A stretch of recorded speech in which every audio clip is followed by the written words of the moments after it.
Howdy folks, and welcome back to World of Warships with Rear Admiral Jingles, and Wargaming have finally let us get our hands on the upcoming, and this is of course work in progress, all stats subject to change before final release, yada yada yada, and so on and so on. The upcoming new Tier 10 American light cruiser. And just for once I actually know how to properly pronounce the name of something. This is the USS Worcester. Yes, really. What? But it says Worcester. No, really, it doesn't. The ship was named after the town of Worcester, Massachusetts, which itself was named after the English market town of Worcester in Worcestershire.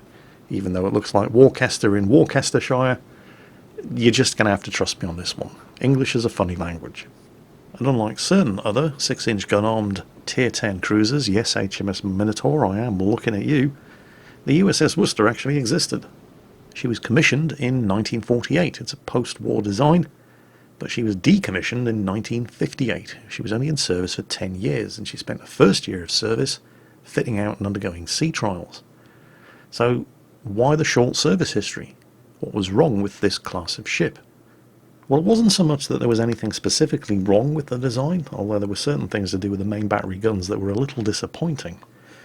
But the ship was designed based on lessons learned during World War II, when it was realised, particularly during the landings on Okinawa, when the US and British fleets were coming under kamikaze attacks, that it was particularly useful for your cruisers to have main battery guns that were also capable of being used in the anti-air role.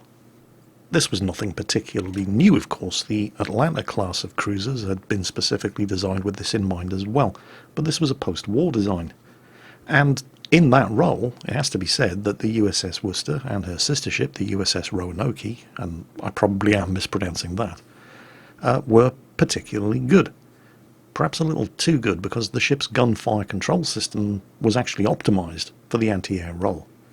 Which is kind of ironic, because the only recorded incident that I can find of the USS Worcester ever firing her main battery 6-inch guns in the anti-air role, something that they were particularly optimized for, was when she fired a series of warning shots at an unidentified air contact during the Korean War that turned out to be a British Short Sunderland flying boat on patrol. Now, when cruisers of this type are not firing their main battery guns at aircraft, which the Worcester almost never got to do, the other thing that they can use those guns for is something that the Royal Navy calls NGS, Naval Gunfire Support, and the US Navy calls GFS, Gunfire Support, firing the guns in support of land units. And since this ship served in the Korean War, she had plenty of opportunities to do just that. Unfortunately, this is kind of where the Worcester underperformed a little. Remember, the fire control system was optimized for the anti-air role, so despite the fact that all 12 of her 6-inch guns were automatically loaded, her actual rate of fire was a little bit disappointing. In fact, it was worse than other cruisers armed with similar automatic loading systems and 8-inch or 203mm guns. She was actually outperformed in the gunfire support role by World War II designs like HMS Belfast. So, while the Worcesters were never really thought of as a bad design, I mean, they certainly did what they were asked to do competently enough. It was just that they didn't really do much more than was already being done by the older World War II design cruisers that preceded them.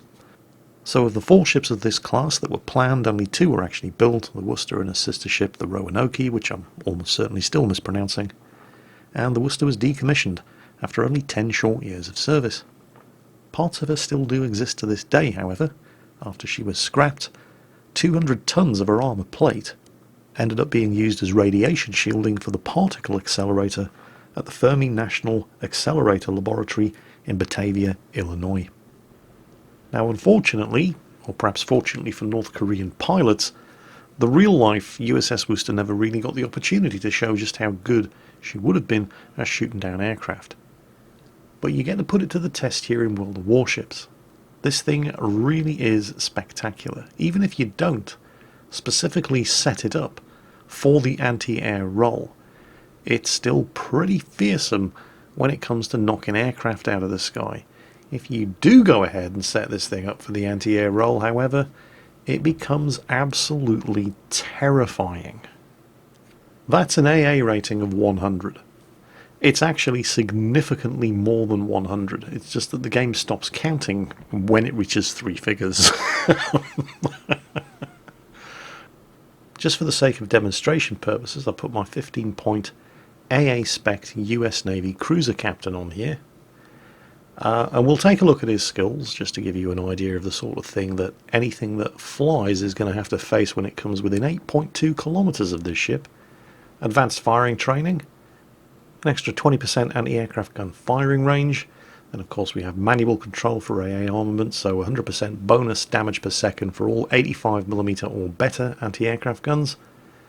Then of course we have basic firing training for an extra 20% damage per second from all of the anti-aircraft guns, and then just to round things off we have adrenaline rush, and of course priority target. You'll note that with 15 points with this build I don't actually have enough for concealment expert. But even without that, as long as you've got the concealment mod fitted, the surface detection range of the USS Worcester is only 10.8 kilometers. Now, AA guns. First the 20mm. These are the short range guns. They still have a range of nearly 3 kilometers and 121 damage per second. And that's what they look like. Next, you have a couple of 76mm guns. These two are single barreled only, and they're not that impressive. They only have 65 damage per second, but they do have a 7.2 kilometer range. But don't worry, there are a lot more 76mm guns in double-barreled mountings. And this is where things really start to get ridiculous. They have the same 7.2 kilometer range, but the damage per second of these things is 506. And don't forget, when you're running defensive fire, it triples the DPS of your AA guns. That's more than 1500 damage per second from your 76mm guns alone. And then of course you've got these things, the dual purpose main battery guns, which have an 8.6 kilometer range and 200 damage per second, which doubles to 400 damage per second if you're using manual fire control, and if you're running defensive fire, triples to 1200 damage per second. That's more than 3000 damage per second overall on this ship when you're running your defensive fire consumable. Who wants to put that to the test? Let's set up a training room. Let's pit the USS Worcester against 3 Tier 10 aircraft carriers and see who comes off best. Now, full disclosure here, I'm running premium defensive fire consumable, which you do really kind of need under these kind of circumstances. You're not normally going to have the undivided attention of 3 Tier 10 aircraft carriers. For the purposes of this scenario, I am. So I'm running the premium defensive fire consumable. I also have the ship fitted with the flag that gives an additional 10% damage per second to all anti-aircraft guns. Despite this, I still managed to almost screw up the first attack wave, which should be due any second now. You can see the surface detection range of 10.8 kilometers. If you do have a concealment expert captain on this ship, that goes down to 9.5 kilometers. There are destroyers that don't have that kind of surface detection range. So here we go.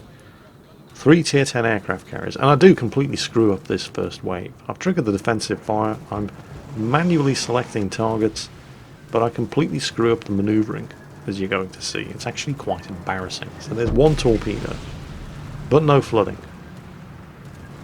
That drops completely scattered, and it's...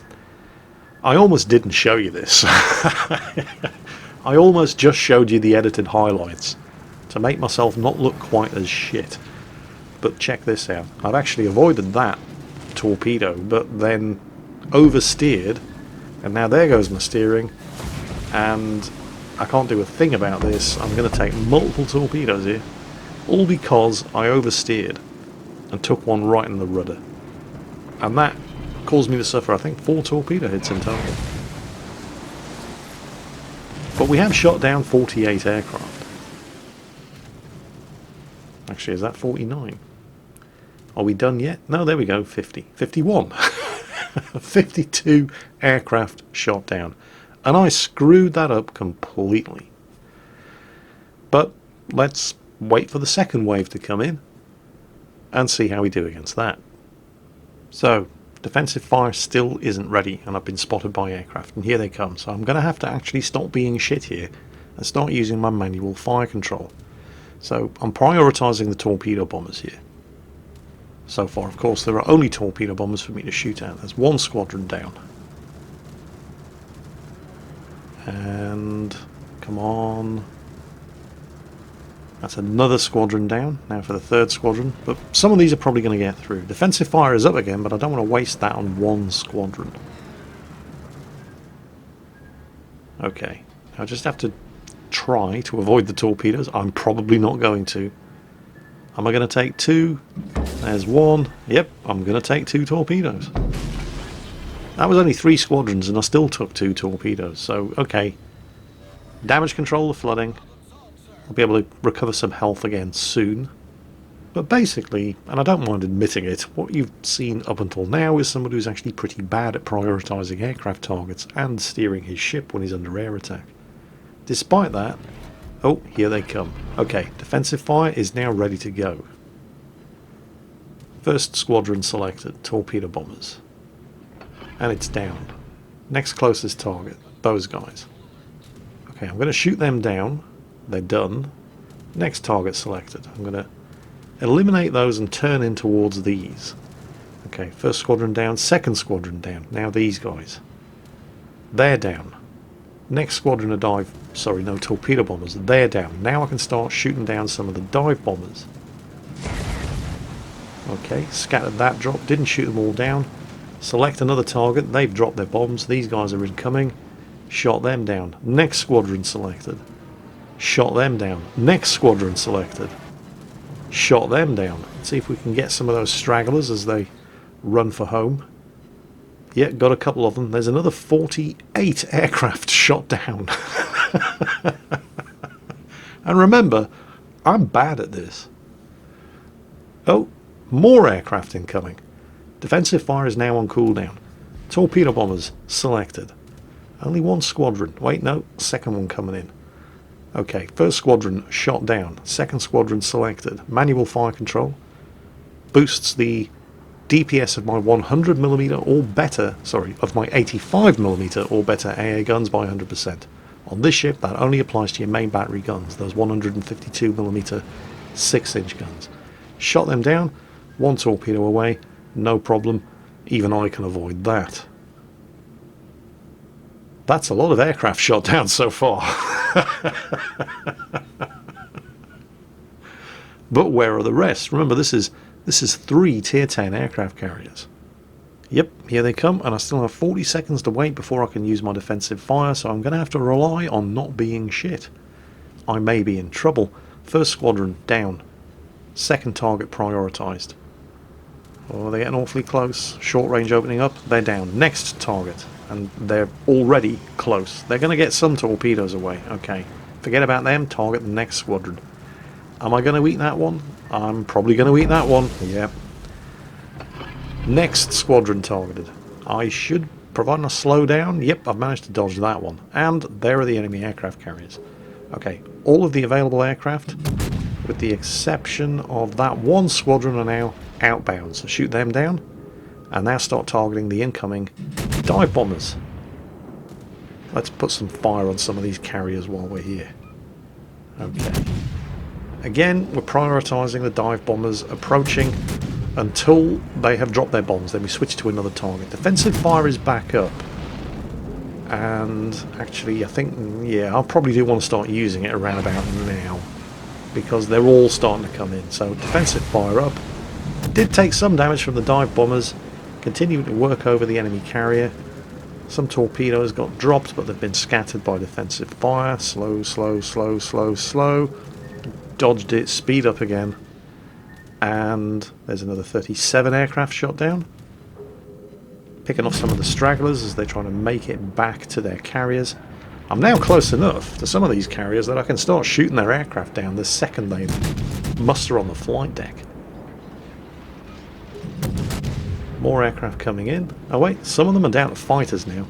I have effectively deplaned some of these carriers at this point of all of their strike aircraft. There are still some torpedo bombers coming in. That's a mostly deplaned squadron. Took him out. And who are we going to prioritise now? Yep, that guy, he's setting up for an attack run. Shot down. Dive bombers coming in. Only one aircraft left in that squadron. We'll take him out. More torpedo bombers on the way. We'll prioritise those. And are they going to get their torpedoes away? They might. Yep, one torpedo, but that's going to miss. That's no problem. I can avoid that. Do these aircraft carriers actually have any strike aircraft left? Oh, they do. There's a full squadron of dive bombers coming in. Okay. Still got plenty of time to wait before I can actually use defensive fire. But it's just the one strike squadron, so I can use manual fire control and take him out. The only other aircraft around appear to be fighters. Now wait, there's more dive bombers coming in. Yep, here they come. And more dive bombers coming in. So they haven't been completely deplaned of their strike squadrons just yet. 44 seconds to go before I can use defensive fire. I'm hit, I'm burning, we'll put that fire out for definite. More torpedo bombers coming in, eliminated that squadron. There's another 10 aircraft shot down. More torpedo bombers, yep, I anticipated those just in time, I'm able to avoid those. Let's finish this carrier off, shall we? Oh, he has actually managed to launch a squadron of dive bombers, although it is a depleted squadron, so we'll go ahead and finish them off. Not too worried about the fighters, of course. There's a squadron of torpedo bombers just been recovered by this guy, so we'll start working him over. And of course, the second he launches his recovered aircraft, they're already going to be coming under any aircraft fire. Meanwhile, the AA guns are busy working over the fighters. It's all free air kills. Keeping an eye on what everybody else is launching. At this point, I'm actually very foolishly sailing within range of this Hakuryu's secondary gun batteries, and he almost took me out. My god, that would have been embarrassing. But it turns out that the Hakuryu's secondaries don't have the arc of fire to hit a target that's more or less directly in front of them. So I need to be very, very careful here because I don't have any health left. And if he scores a hit with his secondaries, this could be even more embarrassing than it already is. So we'll finish this guy off. With any luck, he'll launch some more fighters before we send him to the bottom for some more cheap and cheerful air kills. There we go. Yeah, there's another fighter squadron airborne. Fantastic.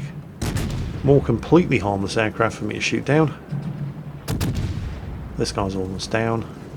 Oh, and he's got another fighter squadron airborne, so even better. Yet more free air kills. And the third and final Tier 10 aircraft carrier only has fighter aircraft left as well, so he's no threat whatsoever as long as I don't sail within range of his secondary gun batteries. So rather than watching this play out to the bitter end, I'll just show you the post-battle result screen. And remember, I'm not particularly good at this, but even being shit, I still shot down 249 Tier 10 aircraft carrier aircraft in this training room battle with an AA-spec'd USS Worcester. So what if you've got this ship and you're not really interested in running a full anti-aircraft build, which, let's face it, these days is mostly a waste of time. You tend to get more games without aircraft carriers in play than you do with aircraft carriers in play. So most of the time, the only aircraft that you're going to be shooting down are catapult fighters and catapult spotters, and you absolutely don't need a full AA build for that. Well, this is OnlineGamer. Like me, he's also a World of Warships community contributor, hence why he's playtesting the USS Worcester. And one day, in the community contributor Discord, he got very excited after playing a game in this ship, and this is the replay.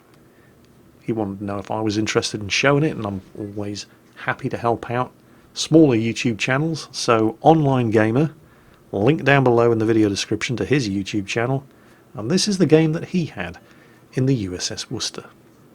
I suppose the ship that this most resembles, at least to the casual observer that is currently in World of Warships, would probably be HMS Minotaur, because it's also a Tier 10 light cruiser that's armed with a lot of 152mm guns. And that's an obvious comparison to make, but it's not 100% accurate. If you've been playing the American cruisers, particularly the light cruisers, for any length of time, you'll understand the importance of positioning in these ships. Unlike the British cruisers, you don't have a smokescreen. You can't make your own concealment. And an American cruiser that gets spotted in the open without the benefit of a handy nearby island to hide behind and lob shells over tends to be a very dead cruiser very, very quickly. They don't have the high velocity shells of the Soviet cruisers, and to a lesser extent the German cruisers. Their shells take a long time to get to the target, but that means that they can exploit island cover in a way that the cruisers of other nations can't, because American cruisers tend to be able to fire their shells straight over the top of the islands. There's something else that the Worcester has going for it, even though it doesn't have access to the smokescreen that HMS Minotaur does. It has pretty much every other consumable. Hydroacoustic search, defensive fire, repair party, and of course, radar. 9.9 kilometer range, and it lasts for 40 seconds. Have you seen the rate of fire of these guns? And the sheer number of guns? It has 12 of them. This thing can fire over 100 shots in the 40-second duration that radar is going to be active. You've seen how destroyers tend to panic like a deer caught in headlights when they get spotted and shot at by HMS Minotaur? It's worse. It's actually probably worse with the Worcester. The only reason those two destroyers survived was the first one scuttled away behind an island when he realised he'd been radared in smoke, and the second one, anticipating what was about to happen to him, turned around and bugged out before he'd even made it to within half a kilometre of the perimeter of the cap circle over there. Otherwise he'd have been dead too. Managed to get a few armour-piercing hits on a broadsiding Hindenburg, and now he's pretty much doing what American light cruisers do. Not so much the heavy cruisers. Well, the heavy cruisers as well to a lesser extent, but the heavy cruisers have a harder time firing shots at targets that are hiding behind islands. The light cruisers, like the Cleveland, which is currently tier 6 but which is going to be tier 8, the Worcester here, exactly the same caliber guns, same high ballistic arc, same relatively slow shell velocities. There's no hiding behind an island if you're in range of one of these American light cruisers. If you've been spotted, they can put shells over the top of that island and rain fire and destruction down on your superstructure. Doesn't necessarily mean they're going to do a huge amount of damage doing it. If you pay attention to the hit counter ribbons that are popping up underneath the team display and above the minimap, you're going to see a lot of shatters, probably more high explosive shatters than he's actually getting detonations. But even those shatters can start fires. There's a base 12% fire chance with the Worcester's 6-inch guns, and she has a lot of them, and they fire very, very quickly. So even those shots that don't actually explode, because they pretty much have to hit the superstructure in order to actually do damage on a tier 8, 9 or 10 battleship, they still have a good chance of setting your ship on fire. And that's pretty much what OnlineGamer's doing here. He's trying to set as many fires as possible. He hasn't actually done a huge amount of damage yet, only 34,000. But he's set a couple of fires. I'm not entirely sure what build he's running here. I'm pretty sure he's not using inertia fuse high explosive. 152mm without the IFHE skill will still penetrate 25mm of armour with high explosive shells. And that's good enough for most high tier cruisers, and the superstructures, at least, of tier 8, 9 and 10 battleships. So even though most of these shots are actually shattering without doing any damage when he's firing at these battleships, they're still setting fires. And he's spreading the shots around as many of these different targets as he can to get as many different fires burning on as many different targets at the same time as is humanly possible. And you'll note that he's doing it without being detected.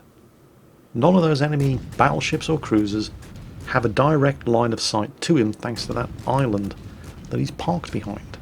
If any of them did have line of sight to him and could see him while he's shooting, that island that he's parked behind, it's not tall enough cover to keep him safe from return fire. So he's having to be very, very careful with the throttle and make sure that he keeps at least one solid piece of cover between himself and all those enemy ships over there. And he is relying on his team to do the spotting for him. And yes, you could say, and you'd be right, that this is a fairly selfish playstyle. But that's just the way it is with American light cruisers. And it's not just American light cruisers, that's the way it is with light cruisers. It's the same with the British. You know what it's like when you're playing and you suddenly spot a Minotaur or a Neptune. Everybody turns around and starts shooting at them because they're just so easy to sink. It's the same in the American light cruisers. Now, I accept that this is not going to be a popular playstyle for everybody. I know other community contributors that have been playtesting these American cruisers. Oh, hello, there's the Harakazi. Look what the radar found. Okay, well, just the fact that he's been spotted has been enough to chase the Harakazi out of the cap circle. So he's now in a mad panic. He's getting shot at by multiple targets. There go his torpedoes, probably. And once again, OnlineGamer just spreading the love around with these 152mm high explosive shells. Just trying to set as many fires as possible on as many different ships as he can, really get that damage stacking up. He's up to nearly 100,000 damage done now, although hasn't actually killed anything yet. But like I was saying, this is not going to be a particularly popular playstyle for everybody. If you like to be aggressive in your cruisers, or you like to be a bit opportunistic in your cruisers, well, you probably really shouldn't be playing the Americans, because that's just not their playstyle. If you like to be aggressive in a cruiser, play the Germans. Get yourself the Hindenburg. If you like to be opportunistic in a cruiser, ambush enemy ships, then you probably want to be playing the Japanese. Get yourself the Zhao. This, unfortunately, is just the way the British light cruisers, to a lesser extent, because they can make their own concealment with the smokescreen consumable, but definitely the American light cruisers, this is how it works. There are old American light cruiser captains and there are bold American light cruiser captains, but there ain't no old, bold American light cruiser captains. You have to use cover, you have to use concealment, you have to basically plan your shots very, very carefully. And that's exactly what OnlineGamer is doing. Is he going to get his first kill? He does. Good. See, this is the thing about relying on high explosive and fires to do all your damage. That's great. Everybody likes to see big damage numbers. Everybody likes to see Witherer and Arsonist awards. But the damage that you do with fires primarily, and to a lesser degree with high explosive, it doesn't really stick. Fires can be healed back 100% of the damage that they've done. High explosive to a lesser degree. It's great for looking like you're doing huge amounts of damage, because you are going to do huge amounts of damage, but unless you actually sink the targets that you're shooting at, none of that damage actually matters. The trick is to know when to stop. Just hosing the high explosive around as many different targets as possible to get as many fires going as possible, and when to actually focus a target down. You have to actually sink it. So anyway, situation. The enemy team are behind on kills, although it's only one kill, but they're way behind on points, and they're behind on points because they just haven't dominated the capture circles. They've certainly tried, but there are at least 2 capture circles, not a million miles away from OnlineGamer, which have been completely shut down to the enemy team, largely because there's a tier 10 cruiser hidden behind the islands who's been liberally dozing those cap circles with radar practically off cooldown. Now, he has been spotted, for the first time in quite some time in this match, but he knows he's been spotted. He's stopped shooting. He only has a 9.5 kilometer surface detection range. He's not sitting in the same spot waiting to get hit over and over again. He's creeping forward to take up position behind a fresh piece of concealment as the enemy team frankly give up on capping Delta and begin to fall back. The team are up to 811 points and they've got 3 cap circles under their control, so that number's only going to keep going up very, very quickly. He's creeping forward again. He's going after that Hindenburg and the North Carolina. They're falling back. He doesn't really want them to get away unpunished. He fires up his radar again. And that's extremely bad news for that Asashio, who's just fired torpedoes at the friendly Yamato and thought he was going to get away with it, but the Missouri decides actually no, takes him out with his secondaries. Unfortunately, the Yamato does also get hit, so the scores are kind of seesawing backwards and forwards here.